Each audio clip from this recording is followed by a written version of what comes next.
नमस्कार, स्वागत है आपका भीम न्यूज़ इंडिया में। आप देख रहे हैं भीम न्यूज़ इंडिया। मैं हूं आपका दोस्त विनय कुमार सिंघल। पहले तो ये बताइए, आप ये मेरा वीडियो किस शहर से देख रहे हैं या किस ज़िले से देख रहे हैं। आप यदि हमारे चैनल पर नए हैं तो प्लीज़ हमारे चैनल को सब्सक्राइब कीजिए। पूर्व मुख्यमंत्री श्री अशोक गहलोत ने कल एक प्रेस कॉन्फ्रेंस में वसुंधरा राजे जी को सीएम बनाने वाली बात पर स्पष्टीकरण दिया। देखिए क्या कुछ कहा उन्होंने प्रेस कॉन्फ्रेंस में। समझिए आप, तो उनको मैं कहूँगा फिक्स है आपका कब कि भाई ये जो स्थिति है इसमें उनको चाहिए जम के राज करे, दबंगता से राज करे, ऑथोरिटी बताए, इकबाल कायम करे अपना। इकबाल समाप्त हो चुका सरकार का, उनका खुद का भी। तो बुरा लग रहा होगा उनको, पर मैं खुल के कह रहा हूँ, अगर उनका पूरा मीडिया एडवाइजर है, उनको चाहिए मेरी बाइट को पेन ड्राइव लेकर के बरिंदा के साथ बैठे, लैपटॉप खोले और सुनाना चाहिए। मैं उनके हित में कह रहा हूँ, वार्न कर रहा हूँ कि आपको ऑथोरिटी बनाओ, इकबाल काम करो। जिससे इलाज अच्छा होगा तो पब्लिक को फायदा है। मेरा इंटरेस्ट पब्लिक में है, ना बीजेपी में ना बनिंदाल में। पर राज अच्छा करेगी बीजेपी गवर्नमेंट, फायदा किसको होगा? पब्लिक को होगा। बड़ी माफिया का आतंक खत्म होगा। एक सर आपने कहा था वसुंधरा जी होती तो मजा ज्यादा आता, उसका राजनीति में अलग अलग तरह से बीजेपी में भी एक हलचल, कैसा मजा लेना चाहते थे आप वसुंधरा जी को मुख्यमंत्री? मजा मतलब ये जो आपको मैं बोल रहा हूँ, बड़ा बड़ा बातें कर रहा हूँ, तो कमरे में लड़े का मजा आता ज्यादा। मतलब पंडित बलिदारी आ गए, नए आदमी है, थोड़ा सोचना पड़ता है, ह्यूमन नेचर होती है। तो हमारी तो है कांग्रेस कल्चर के अंदर हमेशा हमारी आत्मा के अंदर किसी को अन्याय करना, अत्याचार करना, बदले की भावना देना हमारे कल्चर में नहीं है। कांग्रेस कल्चर इन आरएसएस के और बीजेपी कल्चर में है। सरकार बनते ही पड़ोस में कौन होता? कांग्रेसी। कोई ट्रांसफर करवा दो उसकी। तो मेरा मतलब वो था, अब इनसे मैं क्या लड़ाई लड़ू? इनको तो मैं जो बातें बोल रहा हूँ सुलह के रूप में, जो आरोप लगा रहा हूँ सरकार पे, अगर वो समझे तो ये मेरे साथ में सुझाव भी है, गवर्नेंस अच्छी करो आप। वसुंधरा जी 2 बार मुख्यमंत्री रह चुकी थी, इसलिए मैंने कहा अगर वो 30 बार बनती, उनके पहले अनुभव काम आते, फिर भी कमी होती, उसको हम जम के अटैक करते। पहली सरकार है राजस्थान के इतिहास में, सरकार बनने के साथ साथ में पर्सन बन गए राजस्थान भर के अंदर की सुनवाई नहीं हो रही। कहाँ जाए? सरकार नाम की चीज नहीं है। एक बार समाप्त हो चुका सरकार का, उनका खुद का भी। क्योंकि इन्होंने शुरुआती गलती कर दी थी।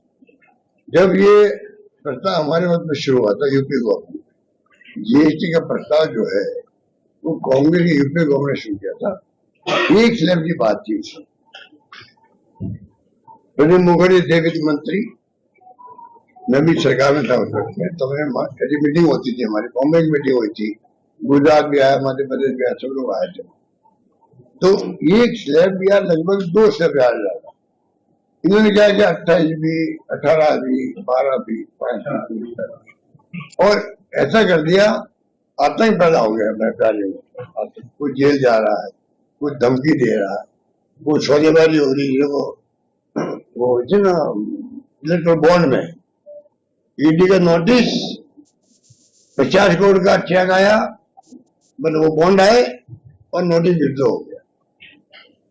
वो ईडी जो इलेक्ट्रल बॉन्ड ने जो आतंक मचाया देश के अंदर पैसा इकट्ठा करने का, सुप्रीम कोर्ट ने उसको असंवैधानिक करार तो दे दिया।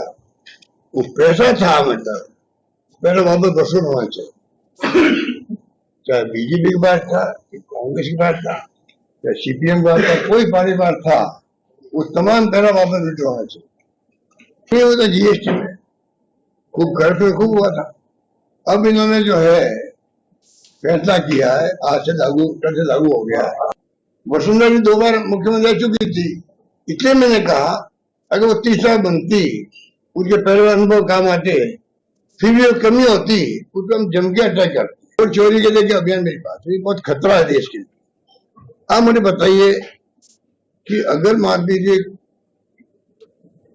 वोट का अधिकार सब काम नहीं रहे और जो व्यवहार कर रहा है कमीशन, वो बहुत खतरनाक व्यवहार कर रहा है, अनुभव से राज है। तो अगर वोट चोरी का जो माहौल बना है देश में, ईवीएम ने पहले बना हुआ था, ईवीएम तो पहले बना हुआ ही था, ईवीएम में भी गड़बड़ हो रही है, पब्लिक में आशंका थी, इसे और पक्की हो गई है। तो ये आरोप लगाते नहीं कमीशन, और जवाब उसकी बजाय देती बीजेपी, उसी दिन देते मिली भगत। सर कल आप क्या कारण है कि भाई एनआईए जो है इस केस को प्रायोरिटी नहीं दे रही है? परसों प्राइम मिनिस्टर आ रहे 25 को, पहले आए 1 महीना पहले आपके अमित शाह जी, तब मैंने कहा था अमित शाह जी को, टैग किया था मेरे ख्याल में एक्स में, ट्विटर में, मैंने कहा वो कोई जवाब देंगे इसके ऊपर, बोलेंगे। मैं पूछना चाहता हूँ मोदी जी को, 25 को आ रहे थे, अगर अमित शाह बोल जाते तो भाई मैंने सुना है कि एक्स चीफ मिनिस्टर ने मुद्दा उठाया है, मैं इसको दिखवाता हूँ, ये गलत बात है, इसकी तफ्तीश और इसका कार्रवाई जल्दी होनी चाहिए, ठीक है ना, फैसला जल्दी होना, ये कहना था, नहीं कहा। अब पीएम आ रहे 25 तारीख, मैं कहना चाहूंगा कि आप वो फिर बोले, क्योंकि मुद्दा उन लोगों ने बनाया था 5 लाख बजाय 50 लाख, तो पीएम के सामने मौका रास्ता आने का। आप बताइए, एटॉमिक पावर प्रोजेक्ट, ये भी हमारे वक्त में जो है, पहले मैं बोल गया गलती से, वाजपेयी जी थे प्राइम मिनिस्टर में था मुख्यमंत्री, वो मैं गलती से बोल गया। ये जो है 9-10 के अंदर जब मैं सीएम था, तब मैंने बजट में घोषणा करी थी कि ये 5 साल में हमारा एटॉमिक पावर प्रोजेक्ट लगना चाहिए। हम नहीं लगा सकते, ये तो बात सरकार लगाती है, उनके जो एटॉमिक एनर्जी का जो कॉर्पोरेशन है वो लगाता है। हमने लिखा था हम उसके अप्रोच करेंगे या लगवाएंगे, और वही काम जो है डिले होता होता अब जाके वो पूरा हुआ। मुझे कोई शिकायत नहीं है, इसमें टाइम लगता भी होगा, क्योंकि ये अंतर्राष्ट्रीय पहले जो रावतवाड़ा बना हुआ है 40-50 साल पहले, रावतवाड़ा बना हुआ है एटॉमिक पावर, वो भी कनाडा के साथ बना, तो इसमें टाइम लग सकता है, वो अलग बात है। पर इनिशिएटिव पहल हम लोगों ने करी थी इसकी बनाने। तो मेरा मानना है कि तमाम बातें राजस्थान भर में स्थिति खराब है, और मैं बोलता हूँ तो ये कहता हूँ साथ में, पंडित भजनलाल जी, मैं आपके खिलाफ नहीं। आप देख रहे थे भीम न्यूज़ इंडिया। यदि आपको हमारे द्वारा दिखाई गई खबरें पसंद है तो प्लीज़ हमारे चैनल को यूट्यूब पर सब्सक्राइब कीजिए, लाइक कीजिए, शेयर कीजिए, कमेंट्स कीजिए। आने वाले नोटिफिकेशन के लिए बेल आइकन का बटन दबाना ना भूलें।